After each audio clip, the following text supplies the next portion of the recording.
एक film actor जो कुछ साल पहले तक सिर्फ सिनेमा स्क्रीन्स पर दिखाई देता था, आज वो तमिलनाडु का चीफ मिनिस्टर कैसे बन गया? क्या तमिलनाडु की पब्लिक ट्रेडिशनल पार्टी से फ्रस्ट्रेट हो चुकी थी? कैसे एक फैन क्लब पूरी पॉलिटिकल मशीनरी में कन्वर्ट हो गया? क्या विजय की विक्ट्री कोई स्टारडम का रिजल्ट है या किसी केयरफुली प्लान्ड पॉलिटिकल स्ट्रेटेजी का?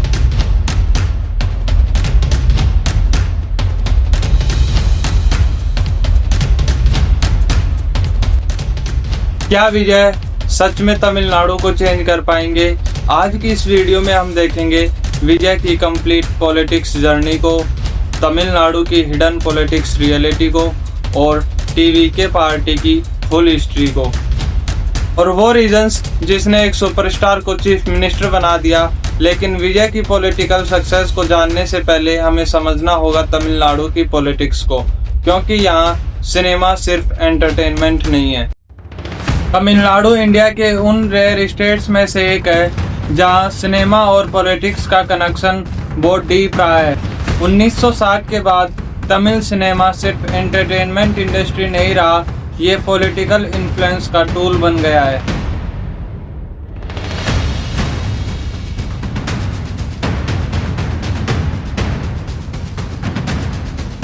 और इसी सिस्टम से निकले एमजी रामचंद्रन और जे जयललिता, जिन्होंने तमिलनाडु की पॉलिटिक्स को दशकों से डोमिनेट किया है। 1972 में एमजीआर ने ऑल इंडिया अन्ना द्रविड़ मुन्नेत्र कड़गम यानी AIADMK बनाई और उसमें वो एक्टर से डायरेक्टली चीफ मिनिस्टर बन गए। उसके बाद जयललिता ने भी एक्ट्रेस से CM तक का सफ़र पूरा किया, यानी तमिलनाडु सेलिब्रिटीज सिर्फ सेलिब्रिटीज के रूप में नहीं देखे जा रहे थे, बल्कि वो फ्यूचर लीडर्स के रूप में भी देखे जाते रहे हैं।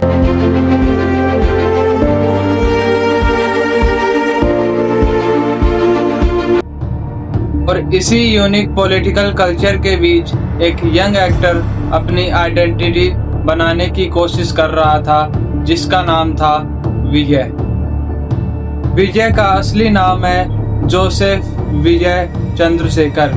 22 जून 1974 को चेन्नई में इनका जन्म हुआ और इनके पिता का नाम है SA चंद्रशेखर, जो तमिल सिनेमा के डायरेक्टर थे, और इनकी मदर का नाम है शोभा चंद्रशेखर, जो बैकग्राउंड म्यूजिक सिंगर और राइटर थी। यानी विजय का बचपन कंप्लीटली सिनेमा एनवायरनमेंट में गुजरा।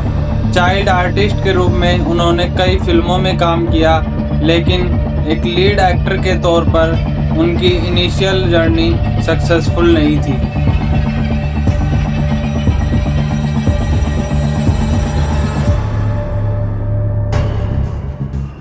क्रिटिक्स उनकी एक्टिंग वीक बोलते थे, स्क्रीन प्रेजेंस एवरेज बताते थे और मीडिया उन्हें डायरेक्टर का बेटा कहकर ट्रोल करती रही, क्योंकि तमिल सिनेमा में उस वक्त ऑलरेडी रजनीकांत, कमल हासन, अजित कुमार जैसे सुपरस्टार से डोमिनेटेड था।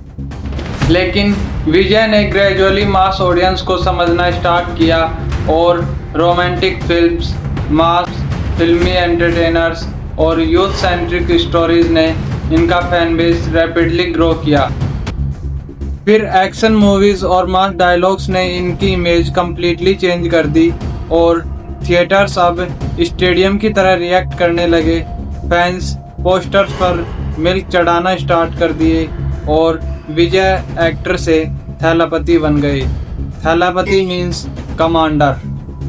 लेकिन विजय का स्टारडम सिर्फ थिएटर्स तक लिमिटेड नहीं रहा।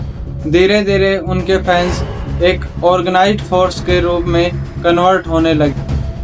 तमिलनाडु में फैन क्लब सिर्फ फैन क्लब नहीं होते थे, ये ग्राउंड लेवल ऑर्गेनाइजेशन की तरह काम करते थे। विजय के फैन क्लब्स भी कई सालों से यही काम कर रहे थे। Blood donation camp, local social activities, flood relief, charity work organise कर रहे थे और एनालिस्ट के अकॉर्डिंग यही नेटवर्क बाद में पॉलिटिकल स्ट्रक्चर में कन्वर्ट हुआ। एग्जैक्टली वही मॉडल जो एमजीआर और जयललिता के टाइम में देखा गया था।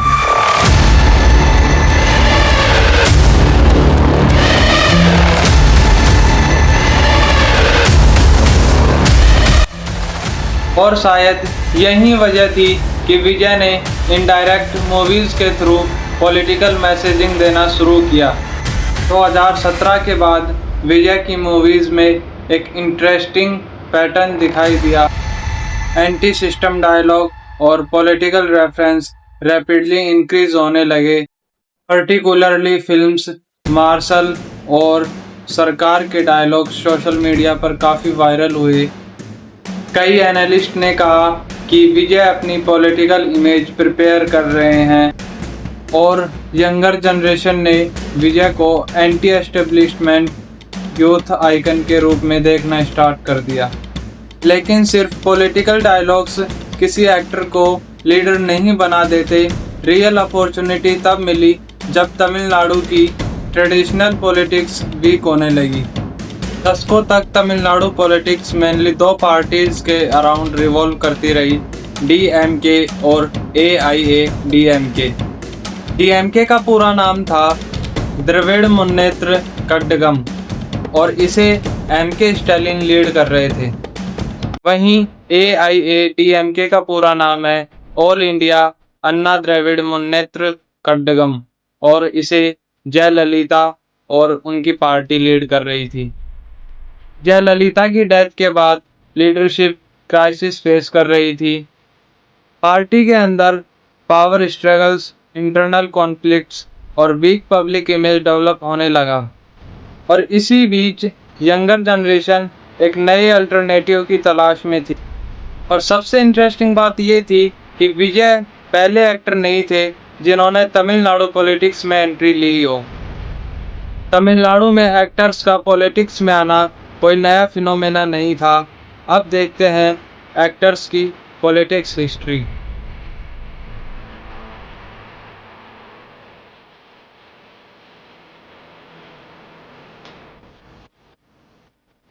एमजीआर ने 1972 में एआईएडीएमके पार्टी बनाई और विजयकांत ने 2005 में डीएमके पार्टी बनाई।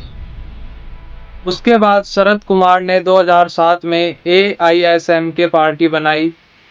कमल हासन ने 2018 में मक्कल निधि मरियम लॉन्च की और तमिल नेशनलिस्ट पॉलिटिक्स को एग्रेसिवली पुश कर रहे थे।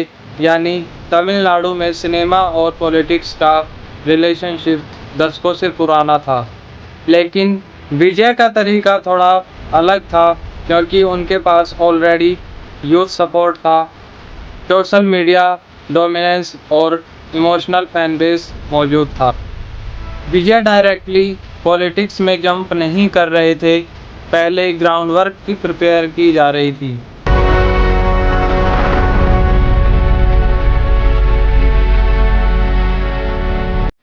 – 2024 में विजय ने ऑफिशियली लॉन्च की टीवीके तमिल का Vettri Kazhagam.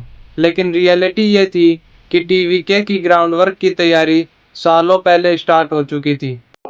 Fan clubs gradually political कार्यकर्ताओं में कन्वर्ट हो रहे थे और विजय की movies indirectly political branding build कर रही। पार्टी लॉन्च के बाद विजय ने फोकस किया youth outreach, social justice, anti corruption image और गवर्नमेंट के प्रॉमिस पर। टीवीके की रैलीज ग्रेजुअली मैसिव होती दिख रही थी, लेकिन एक रैली ने पूरे तमिलनाडु का अटेंशन ग्रैब कर लिया। ड्रोन विजुअल्स में रोड कंप्लीटली पैक्ड दिख रही थी और कुछ रिपोर्ट्स के अकॉर्डिंग रैली में लोगों की भीड़ लाखों में थी। और जब ग्राउंड वर्क कंप्लीट हो गई तब विजय की रैलीज ने तमिलनाडु को शॉक करना स्टार्ट कर दिया और इस रैली ने प्रूव कर दिया कि ये रैली एक मूवी फैंडम नहीं थी, ये एक रियल पॉलिटिकल मूवमेंट बन चुका था। लेकिन इसी एक्साइटमेंट के बीच एक इंसिडेंट हुआ। इंसिडेंट ये था कि भीड़ ज़्यादा होने की वजह से रैली में भगदड़ मच गई और 39 लोग मारे गए और 50 से भी ज़्यादा लोग इंजर्ड हुए। उसके बाद अपोजिशन ने सिक्योरिटी अरेंजमेंट्स पर सवाल उठाए। क्रिटिक्स ने सेलिब्रिटी पॉलिटिक्स और क्राउड मैनेजमेंट पर डिबेट करना स्टार्ट कर दी, जबकि सपोर्टर्स ने एडमिनिस्ट्रेशन और पुअर अरेंजमेंट को ब्लेम किया। इंसिडेंट के बाद विजय मरे हुए 39 लोगों के परिवारों से मिले और उन्हें 20-20 लाख रुपए की सहायता दी। उसके बाद उन्होंने अपनी गलती स्वीकार की और उसके बाद लोगों के दिल में विजय के लिए एक नई छवि बनी और यहीं से विजय का पॉलिटिक्स इमोशनल में कन्वर्ट हुआ। और यही मोमेंट था जहां से विजय की पॉलिटिक्स इमोशनल वेव में कन्वर्ट होती दिखी। लेकिन अब सबसे बड़ा सवाल ये था, क्या मैसिव क्राउड एक्चुअली वोट्स में कन्वर्ट होंगे? 2026 तमिलनाडु इलेक्शन और यहीं से स्टोरी ड्रामेटिक हो गई। टीवीके ने इतना अच्छा परफॉर्म किया कि उन्हें उम्मीद से ज़्यादा वोट्स मिले और सीट प्राप्त की। पॉलिटिकल एनालिस्ट शॉक थे क्योंकि एक नई पार्टी दशकों पुरानी तमिलनाडु के पॉलिटिकल सिस्टम को चैलेंज कर रही थी। इलेक्शन रैलीज में मैसिव क्राउड्स दिखने लगे और फिर वो मोमेंट आया जिसने तमिलनाडु पॉलिटिक्स का कंप्लीटली इक्वेशन चेंज कर दिया।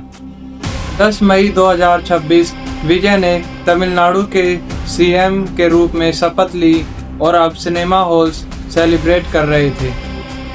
फैंस रोड पर डांस कर रहे थे, लेकिन इस सेलिब्रेशन के पीछे एक सीरियस पॉलिटिकल मैसेज था और वो मैसेज था कि तमिलनाडु की पब्लिक एक न्यू पॉलिटिकल एरा ट्राई करना चाहती थी। तो दोस्तों, ये थी कहानी उस शख्स की जिसने रिजेक्शन से शुरुआत की और आज करोड़ों दिलों पर राज करते हैं। विजय सिर्फ एक एक्टर नहीं, एक इमोशन है अपने फैंस के लिए और स्क्रीन पर वो अपना स्वैग और ऑफ स्क्रीन पर अपनी सादगी दिखाते हैं और यही पहचान उन्हें थैलापति बनाती है।